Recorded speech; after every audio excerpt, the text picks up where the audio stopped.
हमारे चैनल में आपका स्वागत है। चलिए अगले एपिसोड शुरू करते हैं और सब्सक्राइब करना न भूलें। हवा घबराहट और उत्साह से भर गई थी क्योंकि नताशा सोनाली के पीछे एक अनजानी गली में चली गई। वे कहाँ जा रही थीं? उन्हें किस तरह का आश्चर्य इंतजार कर रहा था? अंत में वे एक जगमगाते होटल के सामने रुकीं। नताशा की सांसें तेज हो गईं। सोनाली किसी अनजाने स्थान पर नताशा को ले जा रही थी। पहुंचने पर नताशा को एहसास हुआ कि यह एक होटल है और उसने पूछा, हम यहाँ क्यों हैं? सोनाली ने आंखों में चंचल चमक के साथ आंख मारी। अंदर चलें, उसने कहा, दरवाजा खोलते हुए। कोई खास आपका इंतजार कर रहा है। नताशा लॉबी में कदम रखी। उसके सामने के नजारे को देखकर उसका जबड़ा नीचे गिर गया। जीवंत फूलों से सजा हुआ एक बैनर प्रवेश द्वार पर फैला हुआ था, जिस पर चमचमाते अक्षरों में आपका स्वागत है नताशा लिखा हुआ था। गुलाब की पंखुड़ियों का एक रास्ता पॉलिश फर्श पर फैला हुआ था, जो झूमर की गर्म चमक में नहाए एक अकेले व्यक्ति की ओर ले जाता था। कबीर। वह सहज रूप से शांत दिख रहा था। उसके होठों पर एक आकर्षक मुस्कान थी, जैसा कि उसने नताशा को आते देखा। उसने कहा, आप आज बहुत खूबसूरत लग रही है। उसकी आवाज एक धीमी गड़गड़ाहट थी जिसने उसकी रीढ़ की हड्डी में सिहरन भेज दी। नताशा एक पल के लिए अवाक, अंततः कृतज्ञ धन्यवाद कहने में सफल रही। कबीर ने अपना हाथ बढ़ाया, धीरे से उसका हाथ अपने हाथों में ले लिया। नताशा, वह अपनी आवाज में ईमानदारी से भरा हुआ शुरू हुआ, हम एक साथ इतना कुछ झेल चुके हैं। हम एक दूसरे के लिए मजबूत रहे हैं और मैं तुम्हारे बिना अपना जीवन नहीं जी सकता। क्या तुम मेरी हो जाओगी? नताशा की आंखों में आंसू आ गए। यही था वह पल जिसका उसने इतने लंबे समय से सपना देखा था। एक गूंजते हाँ के साथ जो लॉबी के माध्यम से गूंज उठा, उसने उसे अपनी बाहों में जकड़ लिया, अपना चेहरा उसकी छाती में दबा लिया। कबीर उसके सामने घुटने टेक दिया। उसके हाथ में एक लाल गुलाब था। मैं तुमसे प्यार करता हूँ नताशा, उसने कबूल किया। उसकी आवाज भावनाओं से भर उठी। वास्तव में उसने वापस फुसफुसाया। उसकी आवाज कांप रही थी, मैं तुमसे किसी से भी ज्यादा प्यार करती हूँ। सोनाली अपनी आंखों में आंसू लिए अपने फोन पर इस अनमोल पल को कैद कर लिया। उसके होठों पर एक मीठा मुस्कान था। जैसे ही कबीर अपने पैरों पर खड़ा हुआ, उनके होंठ एक कोमल चुंबन में मिले, गर्मी की हवा में फुसफुसाए हुए वादे। सोनाली ने उन्हें देखा। उसके दिल में उदासी का एक झोंका महसूस हुआ। उसने कबीर के लिए भावनाओं को आश्रय दिया था, लेकिन अब ऐसा लग रहा था कि उसके लिए कोई उम्मीद नहीं है। इसके बावजूद उसने इस उम्मीद को बनाए रखा कि उनकी दोस्ती हमेशा बनी रहेगी। वह चुपचाप वहां से चली गई। इस बीच कबीर और नताशा खुशी में डूबे हुए थे, साथ में रोमांटिक डिनर का आनंद ले रहे थे। नताशा के लिए कबीर का यह अप्रत्याशित हाव भाव वाकई अविस्मरणीय था। उसने इतने हार्दिक इजहार की उम्मीद नहीं की थी। खुशी के मारे झूमते हुए उन्हें यह जानकर बहुत खुशी हुई कि वे आखिरकार साथ है। उन्होंने अपने पिछले झगड़ों के समाधान में हर पल का मजा लिया। शाम ढलने के साथ ही कबीर ने नताशा को एक उपहार बॉक्स भेंट किया। वह तुरंत इसे खोलना चाहती थी, लेकिन कबीर ने सुझाव दिया कि वह घर जाने तक इंतजार करे। मनम सोच सहमति देते हुए वे अलग हो गए। कबीर वापस अपने छात्रावास की ओर चला गया। नताशा घर लौटी तो वहां उसके पिताजी मौजूद थे, जिन्होंने उसकी रमणीय उपस्थिति को देखा और पूछा, क्या आज कुछ खास हो रहा है? क्या आज कुछ खास हो रहा है? उसने पूछा। उसकी आवाज मनोरंजन से भरी थी। नताशा का चेहरा शर्मा गया। मैं पहले से कहीं ज्यादा खुश महसूस कर रही हूँ पापा, उसने कबूल किया। उसकी आवाज खुशी से भर उठी। उसके पिता के चेहरे पर एक जानकार मुस्कान फैल गई।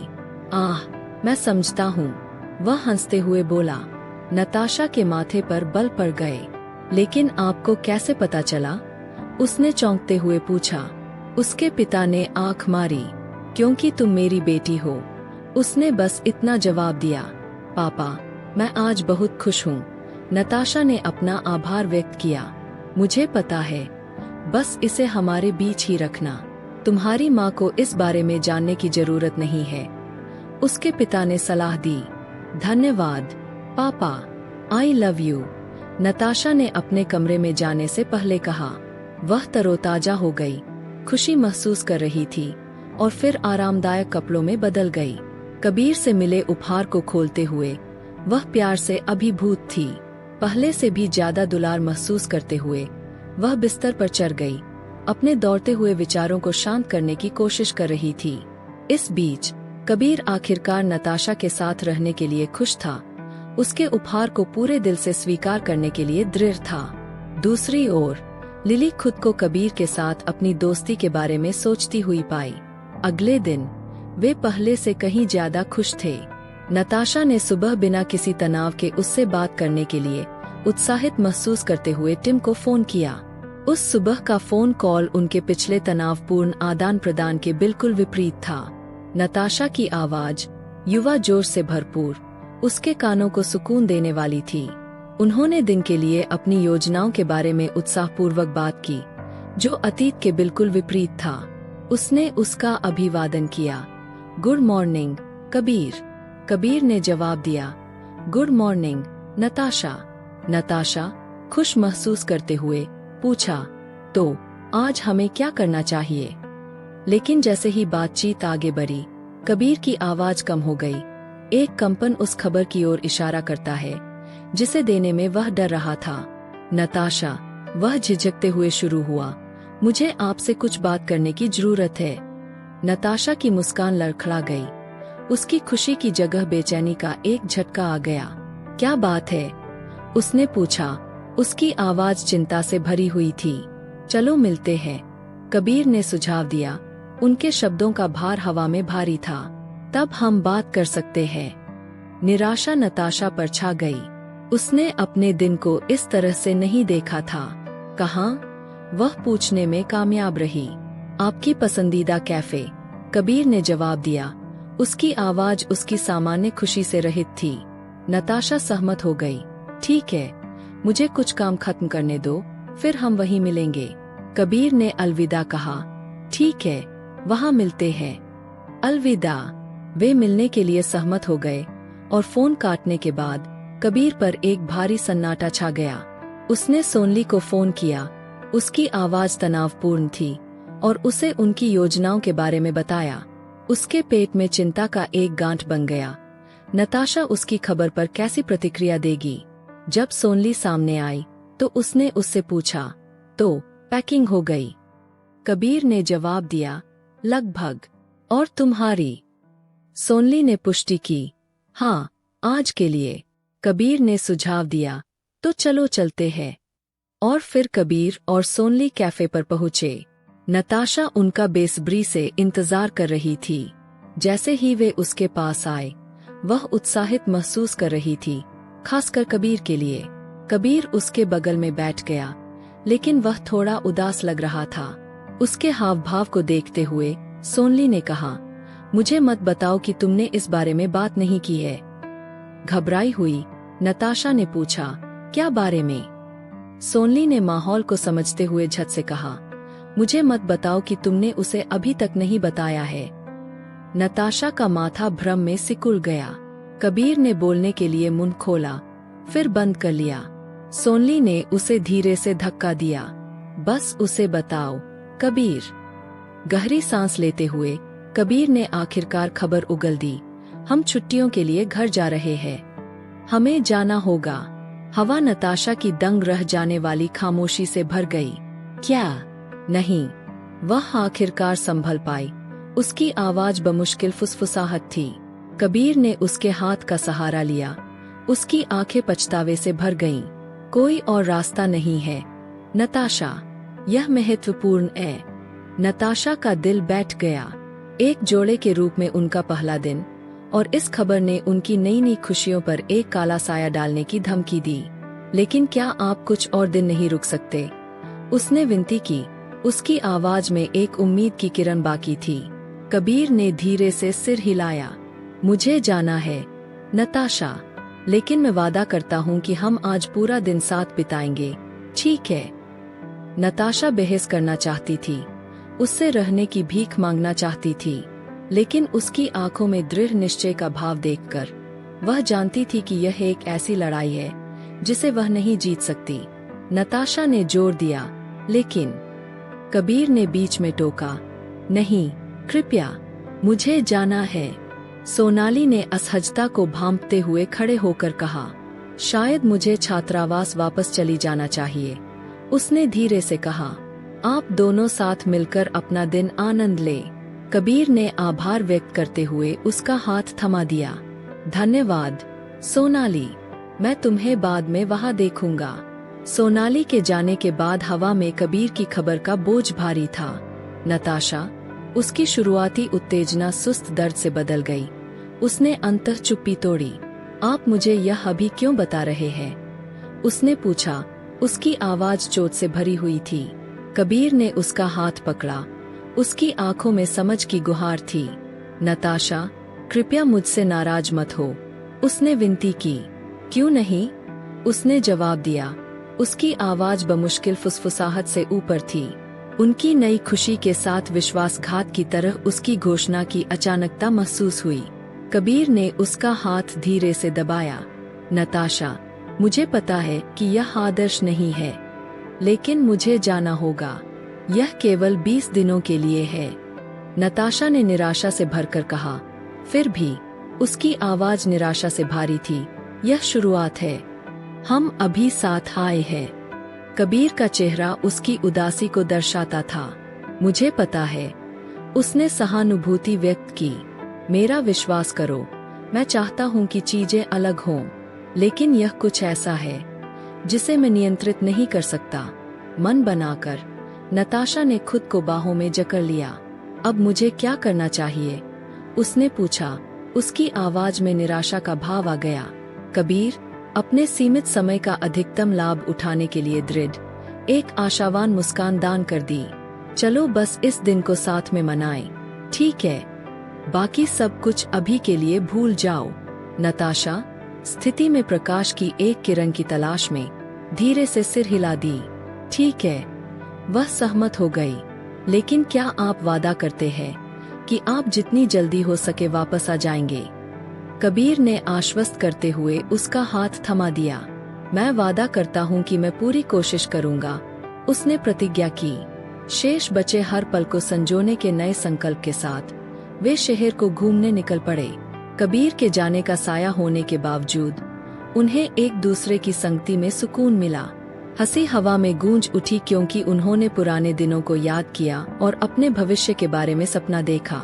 सूरज ढलने लगा। आसमान को नारंगी और गुलाबी रंगों में रंगते हुए उन्होंने खुद को कबीर के छात्रावास में वापस पाया। उनकी स्थिति की खट्टी मीठी सच्चाई एक बार फिर सामने आ गई। मैं कल तुम्हें लेने आऊंगी, नताशा ने कहा। उसकी आवाज थोड़ी कांप रही थी। कबीर ने धीरे से सिर हिला दिया। नहीं नताशा, हम साथ जा सकते हैं। नताशा, उसके इस भाव से प्रभावित होकर उसका हाथ थमा लिया। आज के लिए धन्यवाद, कबीर। यह बहुत मायने रखता था। कबीर की आंखों में भावनाओं की गहराई थी। नहीं नताशा, उसने जवाब दिया। मेरे जीवन में होने के लिए धन्यवाद। तुम मेरे लिए सब कुछ हो। हवा में एक अनकहा सवाल लटका हुआ था। क्या सिर्फ मिलते हैं ही काफी होगा, या यह भेस में अलविदा था? नताशा ने एक छोटी सी मुस्कान दी। कल मिलते हैं, उसने स्पष्ट किया। अनकहे शब्दों को गर्मियों की हवा पर नाचने के लिए छोड़ दिया। भारी मन से वह घूम कर चली गई। कबीर ने उसे जाते हुए देखा, एक अकेला व्यक्ति जो शाम के धुंधलके में खो रहा था। फिर उसने अपना फोन निकाला और एक जाना पहचाना नंबर डायल किया। दिल दुखी किए हुए नताशा कबीर के हॉस्टल से दूर चली गई। उनके अलविदा की गंभीरता उनके खुशी के उस दिन के बिल्कुल उलट थी जिसकी उन्होंने कल्पना की थी। कबीर को भी बिछोह का दर्द महसूस हुआ। उसने सोनाली से संपर्क किया। उसकी आवाज उस भावनाओं की गांठ को सुलझाने की जरूरत से भर गई थी जो उसे बांध रही थी। हमेशा की तरह समझदार दोस्त सोनाली उससे अपने हॉस्टल के बाहर मिली। कबीर ने बिना समय गवाए शुरू किया। सोनाली, उसने ईमानदारी से भरी आवाज में कहा, मुझे तुमसे हमारे बारे में बात करने की जरूरत है। सोनाली का माथा थोड़ा सिकुड़ गया। हमारे बारे में, उसने दोहराया। उसकी आवाज में थोड़ी आशंका घुसी हुई थी। लेकिन चीजें हमारे बीच अच्छी है, ऐ ना? कबीर ने सिर हिलाया। हाँ, वे है, सोनाली, और इसलिए यह इतना महत्वपूर्ण है। मैं तुम्हें आश्वस्त करना चाहता हूँ कि हमारे बीच कुछ भी नहीं बदलेगा। तुम मेरी सबसे अच्छी दोस्त हो, और यह कभी नहीं डगमगाएगा, चाहे कुछ भी हो। सोनाली ने उसे एक छोटी सी मुस्कान दी। धन्यवाद, कबीर, उसने कहा। राहत की एक झलक उसके चेहरे पर दौड़ गई। ईमानदारी से कहूँ तो, एक पल के लिए मैंने सोचा। कबीर ने अपना हाथ बढ़ाया और धीरे से उसका हाथ थमा दिया। नहीं, सोनाली, उसने रोका। उसकी आवाज दृढ़ थी। इस तरह सोचने की कोई जरूरत नहीं है। हमारी दोस्ती एक निरंतरता है, जिसे मैं बहुत संजोता हूँ। अचानक सोनाली पर एक आवेग हावी हो गया। उसने कबीर को गले लगा लिया। धन्यवाद, कबीर, उसने फुसफुसाया। उसकी आवाज भावुक थी। कबीर ने उसे वापस गले लगा लिया। उसका दिल गर्मजोशी से भर गया। वह जानता था कि उसने सोनाली में विश्वास करके सही फैसला लिया है। स्पष्टता की एक नई भावना के साथ वे अपने कमरों में लौट आए। अनकही चिंताओं का बोझ हट गया। शेष शाम पैकिंग में बीत गई। उनके आगामी प्रस्थान का एक खट्टा मीठा अनुस्मारक। रात गहराने के साथ कबीर खुद को अपने फोन की तरफ खींचा हुआ पाया। उसने नताशा का नंबर डायल किया और वे घंटों बात करते रहे। उनकी आवाजों ने मीलों दूर साझा सपनों और फुसफुसाए वादों का ताना बाना बुना। अगली सुबह सूर्योदय की एक किरण ने आकाश को रंग दिया जैसे नताशा जगी। नीचे कबीर और सोनाली दोनों घर की यात्रा के लिए तैयार थे। वे हॉस्टल के बाहर खड़े थे, उस बस की प्रतीक्षा कर रहे थे जो उन्हें ले जाएगी। उसी समय नताशा अपनी कार में खड़ी हो गई, सुबह की रोशनी में अप्रत्याशित खुशी का दीप। मैंने तुमसे कहा था कि तुम मत आना, कबीर ने कहा। उसके चेहरे पर आश्चर्य और चिंता का मिश्रण था। नताशा की मुस्कान थोड़ी लड़खड़ा गई, लेकिन उसकी आवाज दृढ़ रही। लेकिन मैंने वादा किया था कि मैं तुम्हें विदा करने के लिए यहाँ आऊंगी, उसने जवाब दिया। कबीर ने धीरे से सिर हिला दिया। कोई जरूरत नहीं है, नताशा। सच में? चलो कबीर, चलते हैं, नताशा ने आग्रह किया। उसकी आवाज में चंचल जोर था। सोनाली ने अपनी कलाई पर घड़ी की ओर देखते हुए कहा, हम ट्रेन के लिए थोड़े देर से चल रहे हैं, कबीर। शायद हमें जाना चाहिए। नताशा ने सोनाली की बात को दोहराया। हाँ, चलो जल्दी करते हैं। गतिविधियों की झड़ी में वे कार में सवार हुए और चल पड़े। गाड़ी चलाते समय नताशा कबीर की ओर चोरी छिपे निहारने में मदद नहीं कर सकी। उसका दिल एक मीठे दुख से भर गया। कबीर ने उसकी निगाह को भांपते हुए धीरे से चहकाया। आगे देखो, नताशा, उसने चिढ़ाते हुए कहा, वरना हम शायद पूरी तरह से उस ट्रेन को ही चूक जाएंगे। नताशा के गाल गुलाबी लाल हो गए। कुछ नहीं होगा, उसने चुटी लेते हुए जवाब दिया। कबीर की मुस्कान चौड़ी हो गई। नताशा, कृपया, उसने विनती की। उसकी आंखों में चिंता का भाव झलक रहा था। नताशा ने एक चंचल आंख के साथ झुकते हुए कहा, ठीक है, ठीक है, तुम जीत गए, उसने स्वीकार किया। वे स्टेशन पर ठीक समय पर पहुंचे। उनकी यात्रा की उन्मत्त ऊर्जा एक अधिक नीरस वातावरण का रास्ता बनाती है। अपना सामान लेने के बाद वे स्टेशन के अंदर दाखिल हुए। नताशा कबीर और सोनाली के पीछे चल रही थी। जब वे अपने प्लेटफॉर्म पर पहुंचे तो एक घोषणा पूरे स्टेशन में गूंज उठी, ट्रेन में 15 मिनट की देरी होगी। अचानक राहत की लहर नताशा पर छा गई।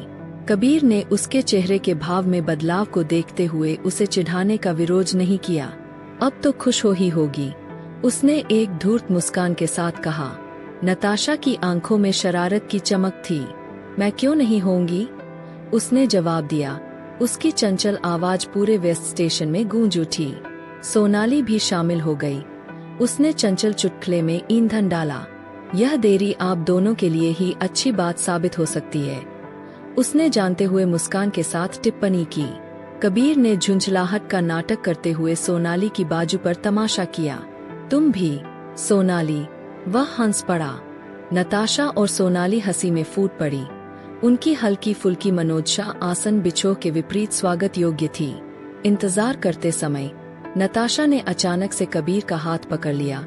उसके स्पर्श ने उनमें बिजली की सी लहर दौड़ा दी। ऐसा मत करो, नताशा, कबीर ने गुर्राया। उसकी आवाज धीमी थी। मुझे मत छोड़ो, अभी के लिए तो नहीं, वैसे ही जैसे तुम घर नहीं जा रहे हो, नताशा ने जोर दिया। कबीर ने आह भरी। नताशा, ऐसे मत करो, मैं 20 दिनों में वापस आऊंगा, नताशा ने जवाब दिया। तुमने मुझे प्रपोज करने के बाद हमने सिर्फ एक ही दिन साथ बिताया है। कबीर ने सिर हिलाया। मुझे पता है, लेकिन मैं जल्द ही वापस आऊंगा, ठीक है? जैसे ही कबीर ने अपनी ट्रेन को प्लेटफॉर्म पर आते देखा, उसने कहा, तो ट्रेन आ गई है। सोनाली ने उत्सुकता से कहा, ओह, चले। नताशा ने उससे विनती की, कृपया जितनी जल्दी हो सके वापस आने की कोशिश करो। कबीर ने दोहराया, मैंने पहले ही कहा था, मैं कोशिश करूंगा। और उसने उसे गले लगा लिया। कबीर उसके माथे को चूम रहा था। कबीर ने पूछा, अरे अब क्या हुआ? नताशा ने धीमी आवाज में कहा, कुछ नहीं। कबीर ने उसे वचन देते हुए कहा, ठीक है, मैं जितनी जल्दी हो सके यहाँ आऊंगा। नताशा ने उसकी आंखों में देखते हुए कहा, तुम्हें आना चाहिए। कबीर ने कहा, ठीक है, मैं आऊंगा। वे वहां से चले गए और नताशा घर की ओर जा रही थी, कबीर के बारे में अपने विचारों में खोई हुई। वह अचानक दूसरी कार से टकरा गई। जो कुछ हुआ था उसे समझने की कोशिश करते हुए वह भ्रमित हो गई। अपनी कार से बाहर निकलते हुए उसने देखा कि एक युवक दूसरी गाड़ी से निकल रहा है। गनीमत रही कि यह कोई बड़ी दुर्घटना नहीं थी, लेकिन नताशा ने उसकी कार की साइड लाइट्स को क्षतिग्रस्त कर दिया था। उसने उससे माफी मांगी। कोई बात नहीं, लेकिन अगली बार कृपया और अधिक सावधान रहें, युवक ने उसे आश्वस्त किया। नताशा ने आभार व्यक्त करते हुए कहा, ओह, धन्यवाद। जिज्ञासावश उस लड़के ने उसका नाम पूछा, जिस पर उसने जवाब दिया, मैं नताशा हूँ। और तुम्हारा क्या नाम है? उसने अपना परिचय रायन के रूप में दिया। हाथ मिलाने के लिए अपना हाथ बढ़ाया। आपसे मिलकर अच्छा लगा, उसने कहा। नताशा ने जल्दी से खुद को माफी दी। मुझे क्षमा करें, लेकिन मुझे अब जाना ही होगा, बाद में मिलते हैं। घर की ओर जाते हुए उसने कबीर को यह बताने के लिए फोन किया कि वह सुरक्षित रूप से पहुंच गई है, लेकिन उसने उल्लेख किया कि रास्ते में उसका एक छोटा सा दुर्घटना हो गया था। कबीर ने पूछा, क्या तुम्हें कुछ हुआ? नताशा ने जवाब दिया, नहीं, चिंता मत करो, कुछ नहीं हुआ। कबीर ने कहा, भगवान का शुक्र है, मैंने तुमसे सुरक्षित गाड़ी चलाने के लिए कहा था। नताशा ने माफी मांगी। मुझे माफ करो, मैं अगली बार से अधिक सावधान रहूंगी। कबीर ने समझाया, मैं यहाँ से कॉल नहीं कर सकता। नताशा ने सवाल किया, क्यों नहीं? कबीर ने आह भरी, मैं घर पर फोन पर तुमसे बात नहीं कर सकता। नताशा ने विरोध किया, चलो कबीर, यह उचित नहीं है। कबीर ने माना, मुझे पता है, लेकिन मैं इसके बारे में कुछ नहीं कर सकता। नताशा ने सुझाव दिया, तो आपको जितनी जल्दी हो सके घर आ जाना चाहिए।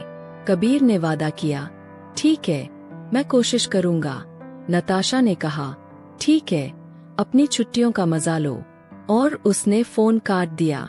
2 दिन हो चुके थे और वह घर पर अकेली ही ऊब रही थी। उसने आ को फोन किया, लेकिन उसने कहा कि वह अपने परिवार के साथ छुट्टी पर है। वह बेचैनी से बाहर निकली। कुछ दिलासा ढूंढते हुए वह अपने पसंदीदा कैफे की ओर चल पड़ी। जैसे ही वह वहां बैठी, अपनी कॉफी की चुस्की लेते हुए किसी ने उसे पीछे से उसके नाम से पुकारा। वह घूमी और उसने देखा कि वह रायन था। उसने अभिवादन करते हुए कहा, नमस्ते। रायन ने पूछा, क्या हो रहा है? नताशा ने जवाब दिया, कुछ खास नहीं, लेकिन तुमने मुझे कैसे ढूंढ लिया? रायन ने समझाया, मैं हमेशा कॉफी के लिए यहाँ आता हूँ और मैंने तुम्हारी कार को बाहर देखा। नताशा ने सिर हिलाया, ओह, तुम्हें याद है? रायन मुस्कुराया, बिल्कुल, मैं कैसे भूल सकता हूँ। नताशा ने माफी मांगी। मुझे उस दिन के लिए वास्तव में खेद है। रायन ने उसे आश्वस्त किया। अरे कोई बात नहीं, मुझे एक कॉफी खरीद दो और मैं तुम्हें माफ कर दूंगा। नताशा सहमत हो गई। क्यों नहीं, जरूर। उनकी हंसी छूट गई। एक दूसरे की संगति का आनंद लेते हुए उन्होंने कैफे में घंटों बातें की। आखिरकार वे कैफे से निकले और रायन ने उससे पूछा, क्या तुम्हारा कोई दोस्त नहीं है? नताशा ने जवाब दिया, मेरे दोस्त है, लेकिन वे सभी छुट्टियों पर है। रायन ने आगे पूछा, तो यहाँ आपके लिए कोई नहीं है? नताशा ने आह भरी। हाँ, कोई नहीं। रायन ने पेशकश की, अगर तुम चाहो तो तुम मेरी कंपनी ज्वाइन कर सकती हो। नताशा ने आभार व्यक्त करते हुए कहा, धन्यवाद, मैं इस बारे में सोचूंगी। रायन ने अपना कार्ड सौंपा और चला गया। नताशा ने उसे जाते हुए देखा, प्रस्ताव पर विचार करते हुए ठीक है कहा। बाद में जब वह घर लौटी तो उसने खुद को लगातार तीसरे दिन अकेली पाया। कबीर तक नहीं पहुंच पाने के कारण उसे रायन की याद आ गई। उसने उसका कार्ड ढूंढना शुरू किया और उसे कॉल करने का फैसला किया। रायन ने जवाब दिया, हाँ, मैं तुम्हारे लिए क्या कर सकता हूँ? नताशा ने उसका अभिवादन किया। ओह हाय, क्या हम कहीं जा सकते हैं? मैं ऊब रही हूँ। रायन ने जवाब दिया, निश्चित रूप से, मुझे आपको कहाँ से लेना चाहिए? नताशा ने मना कर दिया, नहीं जरूरत है, चलो पहले कैफे में मिलते हैं। रायन सहमत हो गया। ठीक है, तुम कब आ रही हो? नताशा ने उसे सूचित किया, मैं अभी वहीं जा रही हूँ। क्या आपको कोई समस्या है? रायन ने उसे आश्वासन दिया, नहीं, कोई समस्या नहीं है, मैं जल्द ही वहां पहुंच जाऊंगा। नताशा ने पुष्टि की, ठीक है, और उन्होंने फोन काट दिया। इसी दौरान कबीर ने भी नताशा को याद आने के कारण उसे कॉल करने का प्रयास किया। हालांकि उसे रायन के साथ व्यस्त पाते हुए उसने कॉल समाप्त करने का फैसला किया। जैसे ही नताशा और रायन ने अपनी बातचीत समाप्त की, वह अपने घर से निकली और कैफे पहुंची, जहां वह उत्सुकता से रायन की प्रतीक्षा कर रही थी। सुनने के लिए शुक्रिया। अगले एपिसोड के लिए सब्सक्राइब करना ना भूलें।